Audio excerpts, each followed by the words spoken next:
Selamat siang teman-teman sedama sekalian, Sotihotu Namo Buddhaya. Jumpa lagi dengan saya Vivian dari Parita Dewi. Dalam kesempatan kali ini saya akan sharing dhamma mengenai tujuan hidup seorang umat Buddha. Nah, mungkin banyak dari teman-teman sedama sekalian yang berpikir, sebenarnya untuk apa sih kita ini terlahir sebagai manusia? Apakah kita ini terlahir sebagai manusia hanya untuk menjalani hidup sesuai dengan karma yang kita miliki? Atau mungkin ada juga beberapa orang berpendapat bahwa hidup ini ya untuk dijalani sebagaimana adanya. Kita belajar, kita bekerja, kemudian kita menikah, membangun keluarga, dan kita juga bisa bersenang-senang dalam hidup ini. Mungkin itu yang dipikirkan oleh sebagian besar umat manusia. Nah, sebenarnya tujuan hidup semacam itu tidaklah salah. Karena memang pada dasarnya manusia itu tidak bisa lepas dari aktivitas bekerja ataupun misalnya ada juga dorongan untuk bersenang-senang. Nah, tapi setelah kita belajar agama Buddha, sebaiknya kita tidak berhenti hanya di tujuan-tujuan hidup yang seperti itu saja. Karena seperti apa yang dikatakan oleh Sang Buddha, sungguh sulit terlahir sebagai manusia, sungguh sulit kehidupan manusia, sungguh sulit mendengarkan Dhamma, dan sungguh jarang terjadi kelahiran seorang sama Sang Buddha. Dhammapada 182. Jadi pada dasarnya kita ini adalah orang-orang yang beruntung ya, karena kita dapat terlahir sebagai manusia, dan kita juga dapat belajar Buddha Dhamma yang sejati. Lantas apa sih yang patut kita lakukan dalam kehidupan kita sebagai manusia? Nah, dalam Anguttara Nikaya dikatakan bahwa seseorang yang hidupnya sukses, seseorang yang berhasil dalam kehidupannya sebagai seorang manusia, dia yang tidak miskin adalah beliau yang memiliki 7 harta mulia atau Satta Arya Dana. Nah, apa saja sih yang termasuk dalam 7 harta mulia tersebut? Yang pertama adalah sada atau keyakinan. Keyakinan di sini adalah keyakinan yang teguh terhadap Sang Tiratana, yaitu Buddha, Dhamma, dan Sangha. Nah, tentunya keyakinan di sini adalah keyakinan yang telah melalui pembuktian terlebih dahulu ya. Jadi bukan keyakinan yang membabi buta terhadap Buddha, Dhamma, dan Sangha. Nah, sebagai contoh misalnya kita belajar mengenai Buddha Dhamma dan di sana kita mengenal bahwa kebencian tidak akan berakhir jika dibalas dengan kebencian. Kebencian hanya akan berakhir jika dibalas dengan cinta kasih.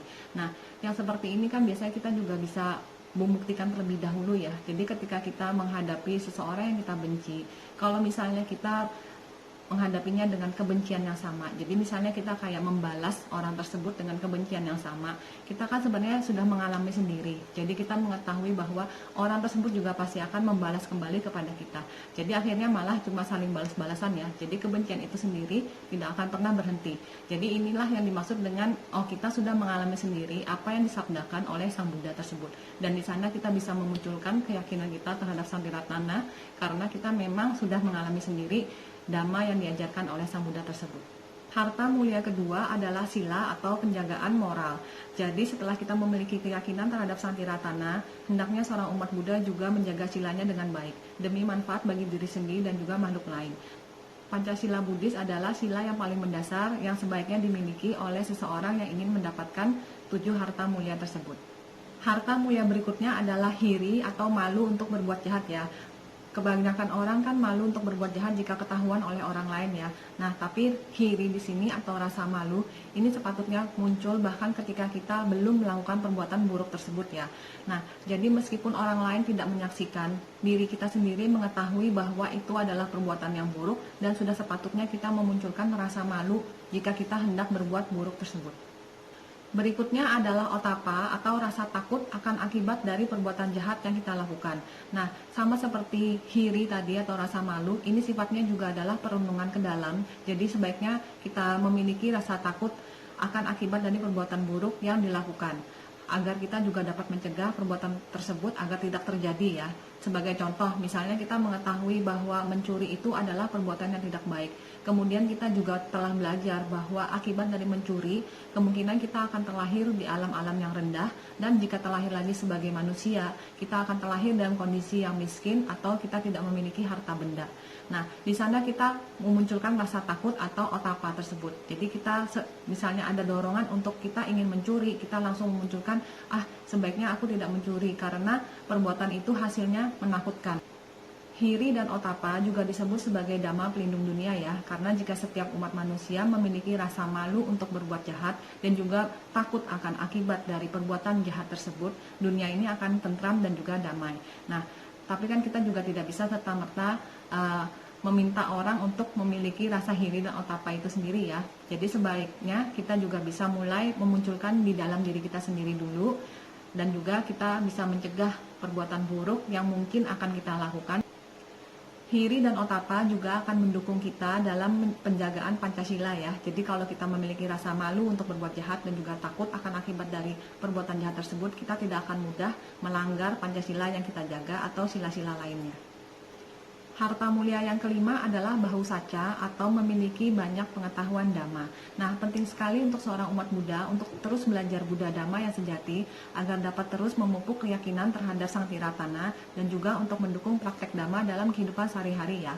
Nah, pengetahuan Dhamma sendiri bisa didapat dari kita datang ke wihara, mendengarkan ceramah Dhamma dari para biku ataupun dari pembicara Buddhis lainnya, atau bisa juga dengan menonton video-video YouTube seperti yang sekarang ini Anda lakukan, dan juga bisa juga dengan berdiskusi Dhamma atau menanyakan Dhamma yang kita mungkin tidak mengerti kepada pembicara Buddhis, guru Buddhis, atau misalnya teman-teman yang memiliki kebijaksanaan serta pengetahuan Dhamma. Harta mulia berikutnya adalah caga atau sifat kemurahan hati atau kedermawanan. Nah, mungkin ada teman-teman sedama sekalian yang bingung ya, bedanya apa sih caga dengan dana?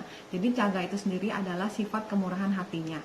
Jadi di sini seseorang yang tidak mementingkan diri sendiri, tapi lebih mementingkan kesejahteraan orang lain dan juga berusaha untuk tidak menyakiti orang lain atau makhluk lain. Nah, di situ juga ada sifat caga atau kemurahan hati. Dan dana itu adalah salah satu bentuk dari sifat kemurahan hati tersebut. Jadi dana artinya adalah pemberian. Nah, kalau misalnya orang-orang mungkin banyak yang berpikir ya, jika aku rajin berdana, apakah itu artinya aku sudah selamat? Nah, jawabannya sebenarnya adalah belum tentu ya. Jadi kalau misalnya kita rajin berdana, itu sebenarnya adalah hal yang sangat baik. Karena dengan berdana, kita pasti juga akan memperoleh kesejahteraan. Tapi di sini kalau misalnya seseorang tersebut berhenti hanya pada berdana, dan tidak lagi melakukan penjagaan Pancasila misalnya ya.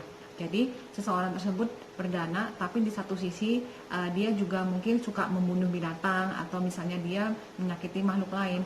Nah, dia juga tetap tidak akan selamat dari karma buruk ya. Jadi kalau misalnya berdana hasilnya adalah baik berupa kesejahteraan atau mungkin kekayaan. Tapi di satu sisi ketika dia melakukan pembunuhan atau misalnya dia menyakiti makhluk lain, bisa jadi dia lahir di alam menderita, atau jika lahir lagi sebagai manusia dia akan memperoleh umur yang pendek atau bisa juga sakit-sakitan. Jadi tetap saja dia tidak akan selamat dari karma buruk yang dia lakukan. Jadi hendaknya seseorang yang menginginkan kesejahteraan dan juga keselamatan sudah sepatutnya melaksanakan Pancasila serta juga berdana secara rutin ya. Harta mulia terakhir yang wajib dimiliki oleh seorang umat Buddha adalah panya atau kebijaksanaan. Jadi panya di sini ada 3 jenis. Yang pertama adalah cinta maya panya atau panya yang diperoleh dari daya pikir sendiri atau hasil pemikiran sendiri ya. Sebagai contoh, misalnya seseorang sedang menghadapi suatu permasalahan dan dengan daya pikirnya sendiri mencoba untuk mencari solusi dari permasalahan tersebut, maka muncullah kebijaksanaan di sana. Jadi kebijaksanaan yang diperoleh dari hasil pemikiran diri sendiri itu disebut sebagai cinta maya panya. Jenis panya yang kedua adalah sutamaya panya atau kebijaksanaan yang diperoleh dari mendengarkan Dhamma ataupun belajar Buddha Dhamma.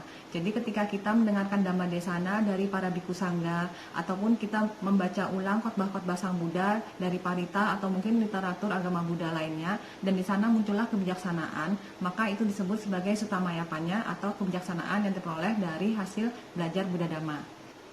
Panya jenis ketiga adalah bawana panya atau panya yang diperoleh dari hasil bermeditasi. Jadi kebijaksanaan di sini muncul ketika kita telah rajin melakukan latihan meditasi ya. Nah, sebagai contoh, misalnya di wihara seringkali diadakan latihan meditasi dengan objek pernafasan. Nah, lambat laun kalau misalnya kita lakukan terus-menerus dan di rumah juga kita latih terus latihan objek pernafasan, lama-lama pikiran kita akan mulai aware atau sadar ya. Jadi kita akan lebih mudah sadar dan juga terkonsentrasi, sehingga ketika pikiran buruk muncul kita dapat dengan segera mengetahui bahwa ada pikiran buruk yang akan muncul atau yang telah muncul, dan di sana kita juga mengarahkan daya upaya kita agar dapat menghentikan pikiran buruk tersebut agar tidak berkembang dan juga dapat kita gantikan dengan pikiran-pikiran baik lainnya. Nah, di situ juga bisa muncul kebijaksanaan hasil dari kita latihan meditasi.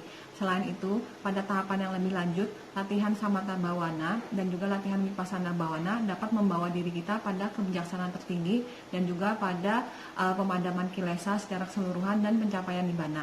Jadi hendaknya kita sedini mungkin juga melatih meditasi kita agar kita dapat membangun jalan kita selangkah demi selangkah menuju nibbana. Sebagai penutup, saya akan menceritakan kembali khotbah Sang Buddha dalam Nakasika Sutta yang berisi tentang betapa sulitnya untuk dapat terlahir kembali sebagai manusia. Jadi Sang Buddha suatu kali mengambil secuil debu dari tanah dan juga kemudian menempelkan debu tersebut di ujung kuku beliau. Nah, kemudian Sang Buddha menanyakan kepada para biku bahwa para biku, banyak mana debu yang ada di ujung kuku saya dibandingkan dengan debu yang ada di tanah. Nah, para biku menjawab, Sang Buddha, debu yang ada di ujung kuku Sang Buddha jauh lebih sedikit jika dibandingkan dengan debu yang ada di tanah. Nah, seperti itu pula kata Sang Buddha, kemungkinan seseorang manusia ketika meninggal dunia untuk dapat terlahir lagi kembali sebagai seorang manusia itu hanya sedikit, seperti banyaknya debu yang ada di ujung kuku beliau. Sedangkan makhluk manusia-manusia lain yang setelah meninggal kemudian mereka terlahir di alam ayam apaya, dalam artian alam peta atau alam binatang atau mungkin neraka dan juga alam-alam setan. Di sana jumlahnya seperti debu-debu yang ada di tanah. Jadi sangat banyak, sedangkan yang terlahir sebagai manusia sangat sedikit seperti debu yang ada di ujung kuku Sang Buddha. Nah, ini seperti mengingatkan kita bahwa saat ini ketika kita terlahir sebagai manusia, kita harusnya menggunakan waktu kita dengan baik. Jadi meskipun sekarang kita terlahir sebagai manusia, belum tentu di kehidupan berikutnya kita akan terlahir lagi sebagai manusia, karena memang hal itu juga sulit. Tapi kalau misalnya kita memiliki 7 harta mulia ini yang kita kembangkan dan kita latih mulai dari sekarang, harapannya adalah kita dapat terlahir lagi sebagai manusia atau terlahir di alam-alam bahagia lainnya. Nah, demikian sharing Dhamma saya hari ini. Semoga Dhamma ini bermanfaat dan semoga kita semua dapat memperoleh kemajuan dalam Buddha Dhamma. Jangan lupa share ke teman-teman kalian atau ke saudara kalian agar makin banyak yang memperoleh manfaat dari video ini ya. Akhir kata, marilah kita sama-sama mengucap Sabe Sata Bhawantu Sukhitata. Semoga semua makhluk berbahagia.